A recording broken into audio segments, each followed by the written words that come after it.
Good morning everyone! Nandito po tayo ngayon sa Polam Market at tayo mamimili ng ating mga needs.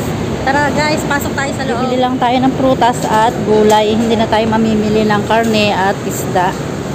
Ayan, wala na kasi kaming stock na gulay guys.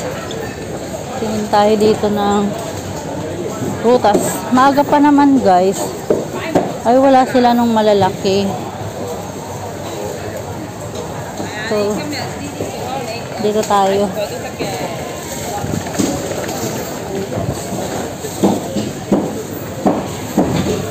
Hanap tayo ng baby choice at yan ang bili ni lola ko. Tingin tayo dito. Ito parang maganda to guys. Pero dun muna tayo sa bandaron.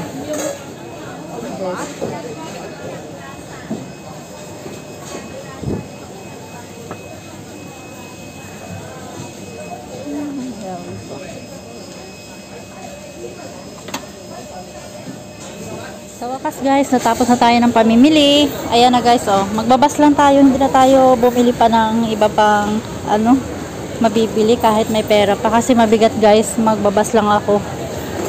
Hindi ko naman kasama si Lola. Kasi kung kasama ko si Lola, magta-taxi kami. Bus lang ako. So yun. Tapos malayo-layo yung lakarin dun sa may dulo. Yung bus stop.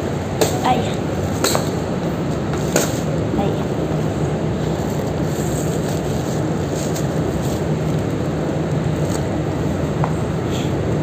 Mabigat din siya guys kahit wala akong biniling karne o isda. Kasi nga kung tigi ilang kilo yan na binili kong gulay. 4 na klase ng gulay, tiga 2 kilo. Tapos yung ilang pakpa na asin at saka nasa latang corn soup. Sabihin na natin 2 kilo pa rin. Ayun, tapos may may apple at saka orange. Ayan guys. Doon sa dulo yung bus stop. Lalakarin natin guys. Ako yung nakachinelas lang guys, tsaka short. Wala, hindi na mahitsurahan. Si Inday, nagluslus na ang ating short. Ano ba yan? O, lumuslus na. Saglit guys.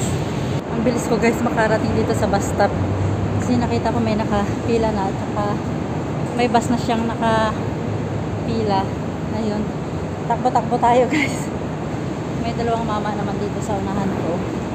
So yun, buti na lang wala pa yung driver. Kasi pag dito guys, ang bus dito palagpaandar na, hindi na sila maghihintay.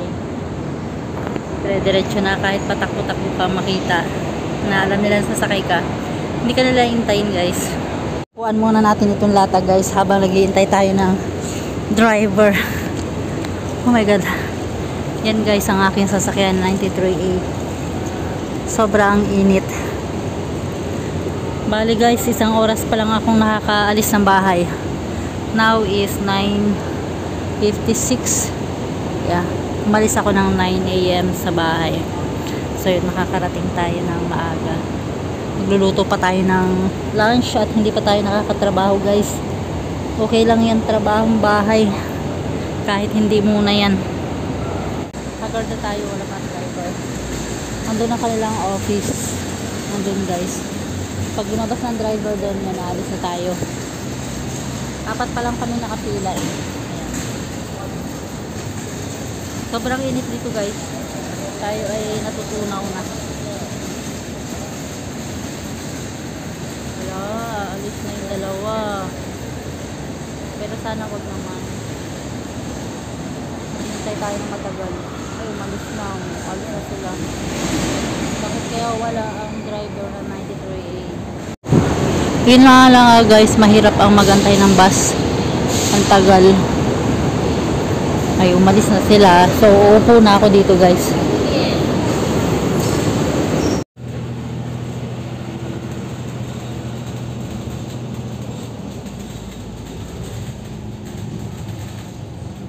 Grabe ang init guys. Yan ang hila-hila ko. Sobrang init dito. Ayan, hindi tayo nakapagdala ng payong. At hindi rin ako nakapag-sombrero. Nakalimutan ko guys kasi kanina medyo makulimlim. Hindi ko naisip na anong init. Tataas ang init. Dito na tayo guys. Malapit na. Hirap lang dito kasi guys pataas. Hirap pag may hila-hila. Natapos ko lang guys mag lunch. Kaya ito naman magre-refill tayo ng gamot ni Lolo. Natapos na natin itong isa guys. Tapos na natin ito. Ang daming gamot ng alaga ko.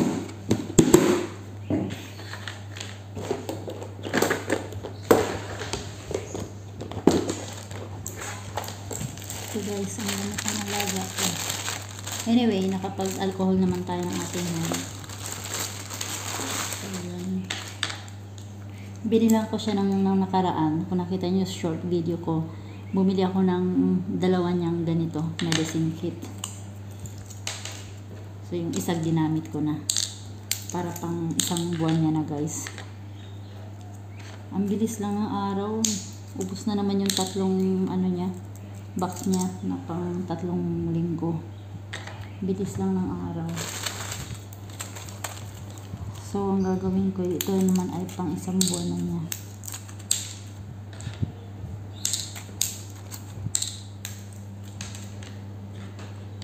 Ito guys, ang pang umaga ni Lolo. Bali, 4 na gamot niya sa umaga, 4 din sa gabi. Then, ito naman pang gabi niya. Ito para sa liver niya. Pang gabi naman to. Pang gabi at umaga din guys. Ating dinadali-dalian lang guys. Kasi, nag-aantay si Lola. Imamasahe ko naman siya after nito. So, mag-antay-antay lang siya. Busy ako guys nung nakaraang linggo. Kaya hindi ko siya na-refill. Tapos kaninang umaga nung bibigyan ko si Lolo ng medicine niya, wala nang laman ang kanyang mga medicine kit. So yun. Kailangan na natin mag-refill ngayon. Dito naman tayo sa isa niyang gamot na panggabi guys. At habang nagre-refill nga tayo guys ng medicine ni Lolo, pinaligo na rin natin siya. So ngayon nasa CR siya naliligo. Kasi iba na yung sitwasyon namin ngayon guys. Si Lolo medyo mahina na siya. Hirap na siyang makalakad. So hindi ko siya pinapaligo ng nakarest ako sa hapon. Yung natutulog ako sa hapon. Kailangan paliguin ko muna siya bago siya matulog, mag-nap, at bago din ako pumasok sa room ko.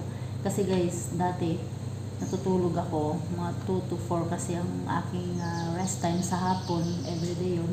So gising naman niya yun, mga 3:30 nagigising siya, so tulog pa ako nun. Naliligo na siya, pero ngayon ayoko nang ipagawa sa kanya. Sabi ko, kung tulog ako sa hapon, wag kang maliligo. Hintayin mo akong magising at saka kita tatawagin para maligo ka. Yun. Nakikinig naman tong alaga ko guys. Hindi siya matigas ang ulo. Itong si Lolo, hindi matigas ang ulo. Kahit ayaw niya, susunod yan. Kagaya niyan, ayaw pa niyang maligo. Gusto niya sana matulog na agad. Sabi ko, hindi pwede, maligo ka muna. Yun. Naliligo siya. So, habang nagre-refill tayo, naliligo siya. Makikita ko siya pag tapos na siya, di ba?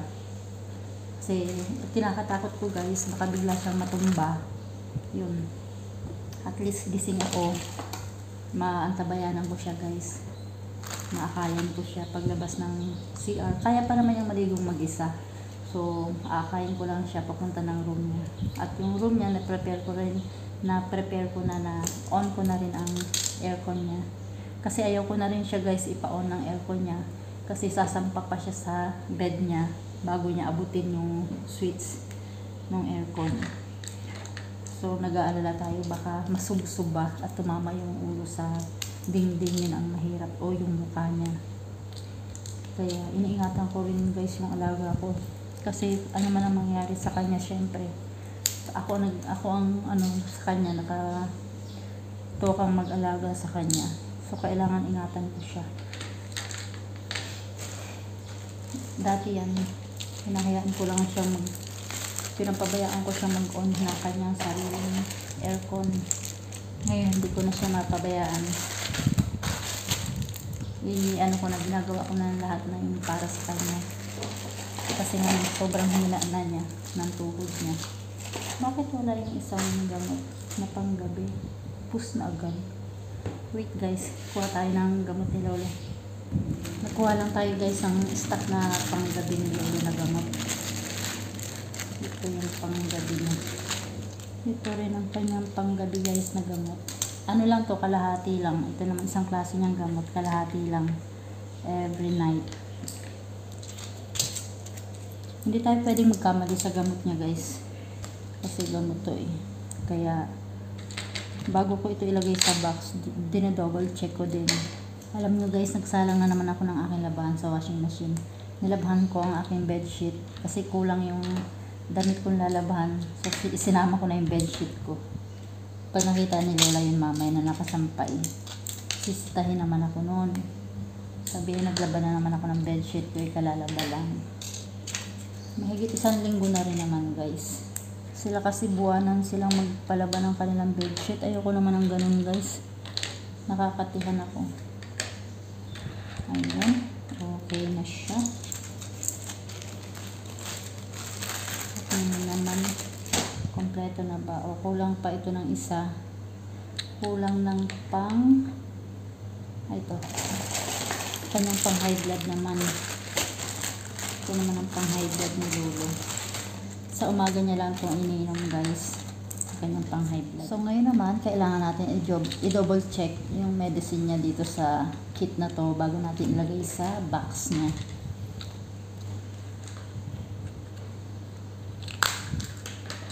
Kasi minsan guys, kagaya nito kulang. Kaya double check ko siya guys kasi minsan kulang siya. Na akala natin kompleto na, hindi pa pala. Kulang ng gamot niya sa heart. So guys, tapos na tayo mag-refill. Tabi na muna natin ito at itapon natin itong mga basura.